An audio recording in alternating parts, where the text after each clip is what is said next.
Once again, Jamie's kind of saddened by the walkway here going down to the other part of the lake. It looks like it's like abandoned. Yeah. This thing looks like it's kind of leaning inward. I think that should maybe be our title, is Exploring an Abandoned Winery. Exploring an abandoned winery. Yeah, I feel like I have to do this.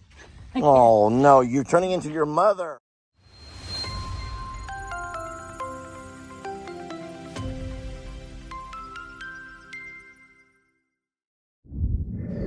Good morning, friends. Can you believe that Lester has his feet on the ground and in Illinois?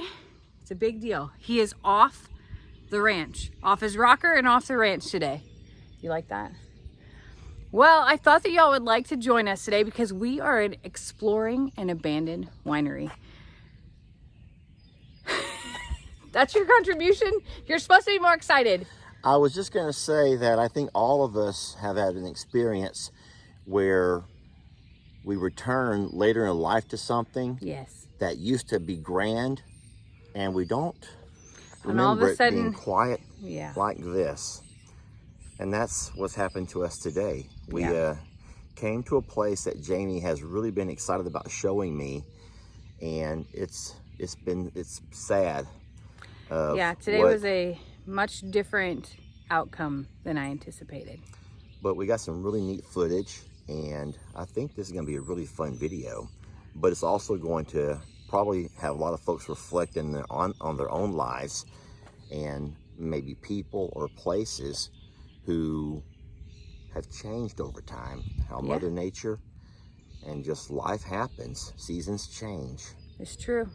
So y'all join us as we explore this abandoned winery. Come on. Ooh, let's go. Spooky. All right, so Jamie has joined me, which pretty much shut me up on my rant that I was going on, talking about. Oh boy. Yeah, but we're walking around the winery. This is kind of neat. This is a gentleman who was killed in Iraq. This is my brother's best friend. That's your brother's best friend? My brother Josh's best friend. Oh. It's a neat little memorial.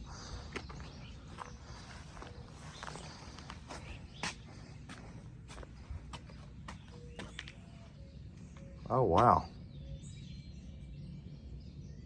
Yeah. That's an honor. Yeah.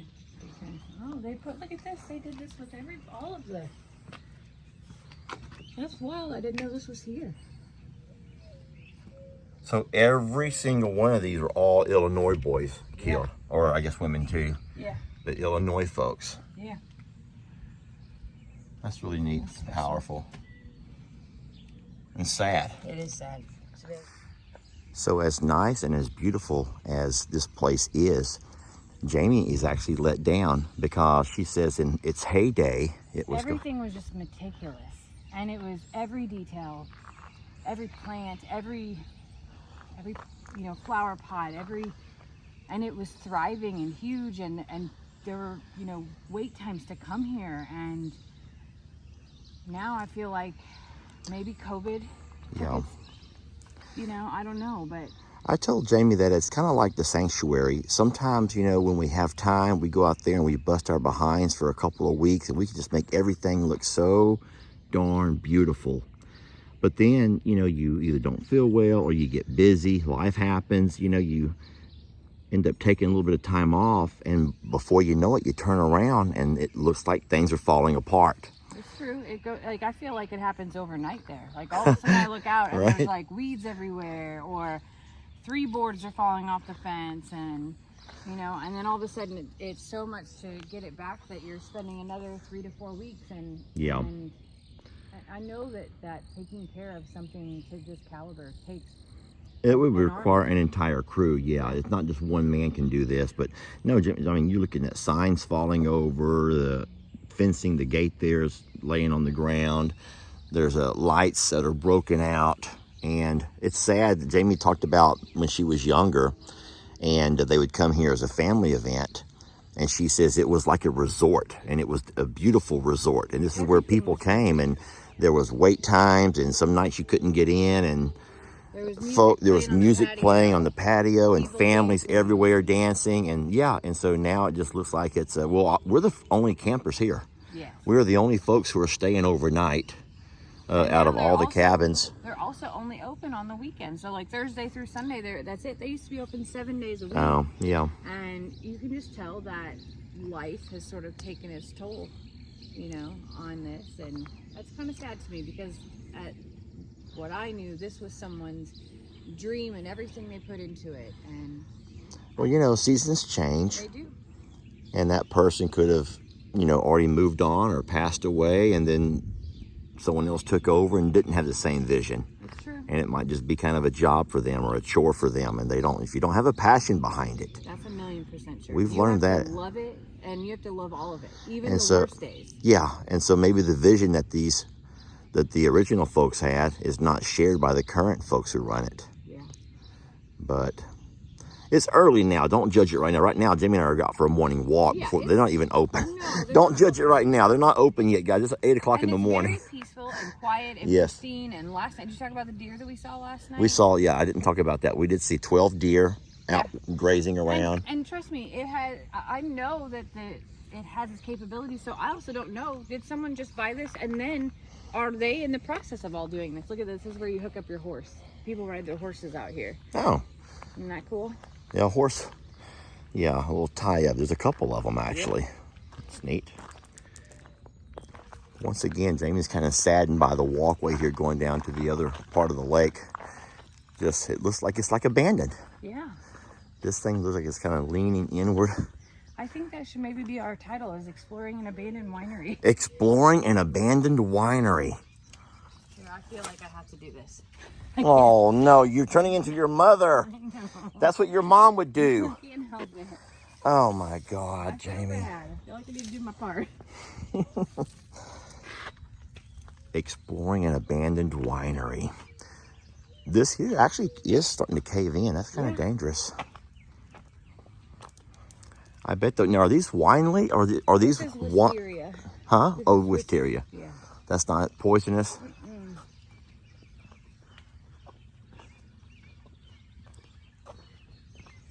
Those are grapes. Grapes over there on the vines. Mm-hmm. Yeah, On the runners. This was the wedding aisle.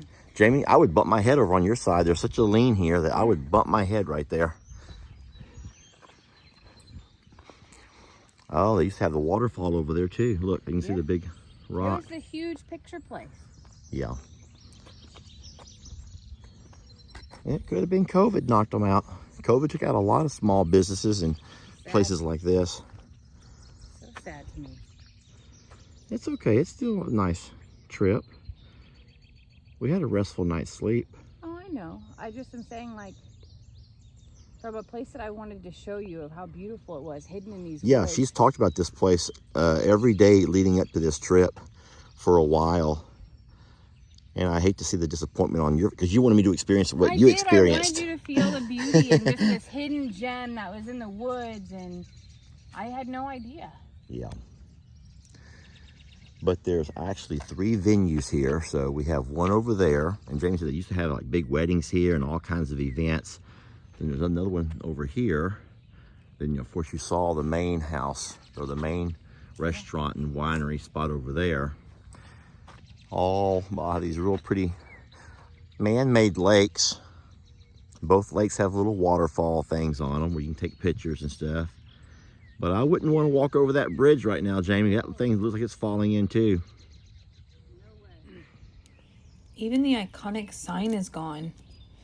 I just feel like time has really struck here. Lights that once used to light this pathway are now filled with foliage and a little bit of dirt and maybe even some things that the squirrels have stashed in them. It's a dark path at night, that's what I can tell you. Yeah, this is sad. Jamie said that in the old days, I say the old days, let's just say 10 years ago. 10 years ago, people would book weddings here and wait 3 years to be able to host to have a wedding here. It was such a long waiting line. And I'm guessing weddings were seasonal pretty much. So, no, it was year round, and and that's why they had so many venues. So see, this is a part with the lights out here. Yeah. They would put tents out here on. Oh, so you could have it on the hill. And they would have sometimes up to 6 weddings a night. And part of the allure was this is a small community, so people would be wedding hopping all night, different parties, and like it would end up at the main place as all one wedding at the late night, and it was a big deal, really big deal, and it was expensive, like crazy expensive. So super expensive to have a wedding here. People would wait, put their name on a list 3 years in advance. It cost an arm and a leg, and they would have multiple weddings going on at the same time on all the different venues, depending on what type of wedding you wanted to have. And then, well, it is, there's still beauty in this. Well, it's just, beauty. You can see that it needs that village or that army to pull it back together. It together. needs to be pulled back together, yeah, because the structures here, the topography and all the... Yeah, see, like this is the dance floor. Right here by the waterfall. And people get married, you know, in front of the waterfall, and then have a dance floor here. Oh.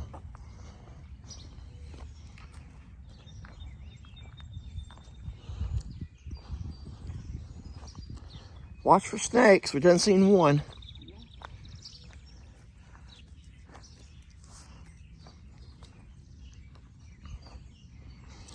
Yeah, I can see how people could take pictures here, like wedding pictures and stuff. It's beautiful. Like this would be like rushing water, and then you know, just a well put together and thought out venue.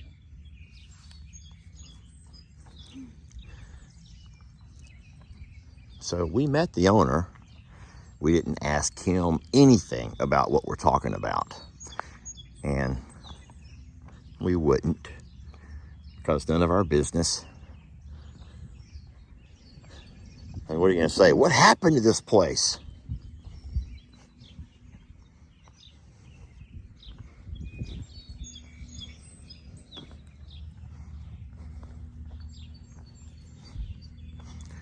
Hope this is not poisonous. Wow. It's like the tunnel of love. That's what I always envisioned my little Plum Grove driveway to look like. Did you see that? No, what? A bird flew out of the top. Oh yeah, I've seen some birds flying around there. Isn't there a tunnel of love song? I don't know.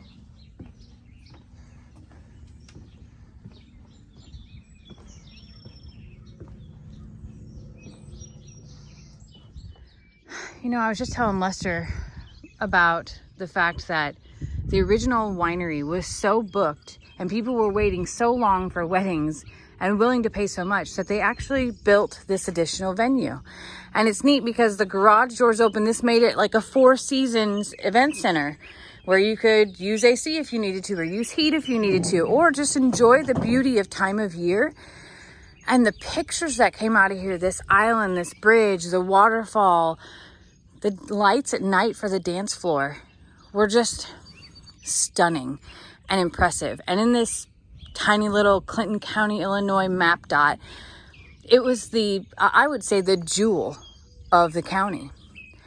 And it breaks my heart to come back to see that time has really taken its toll. And it breaks my heart to see your body too, babe. Breaks my heart. You should have saw me 10 years ago, Jamie. I was nothing like I am today, okay? But you know what? Time does take its toll. It also has to show you that for people who have the most beautiful properties or the most beautiful bodies that don't have broken things, how much it takes to keep that up. And as I sit here and I look at it and I look around and think, like, if I was walking into this today, I'm not walking into it like that today. If I was a business person to walk into it and look at all of the things that have to be done to bring it back to its glory days, I would both be like intrigued, but in addition, overwhelmed, because where do you even start? Because when you start on something like, let's just say grounds, like grass and plants and landscape, once you start that, you have to keep going with it to keep it that way. You can't just do one thing and move on to the next. And it would absolutely take a village to be able to do all those things. And maybe that's something that Clinton County needs to do, because I will tell you that Clinton County is known for community, for its people, and for its work ethic. People from St. Louis and companies that are in the unions and especially in the trades look for people that come from this county because of the work ethic that is instilled in the youth here. If you saw Lester's video, you saw how kids were driving tractors on the roads yesterday. Well, guess what? It's planting season right here, right now, and it's a family affair. Everybody gets in. And there is no discrimination about you're too young or anything like that. Everybody has to play their part.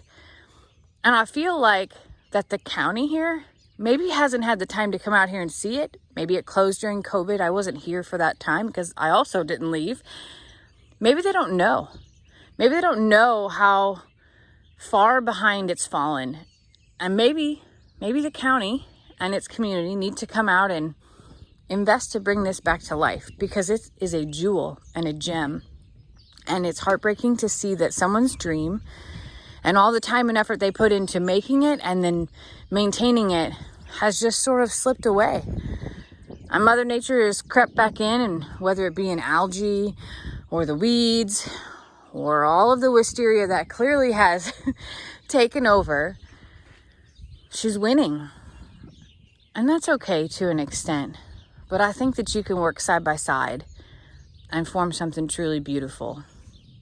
So I don't know what we're going to do about your knee, because I can't help you with that part of the village work. Not being kind here, Jane. Here, exercise it. Yeah, yes. Put that knee brace on. That's my contribution right there. There we go. Anyway, all right. Well, let's get back up there.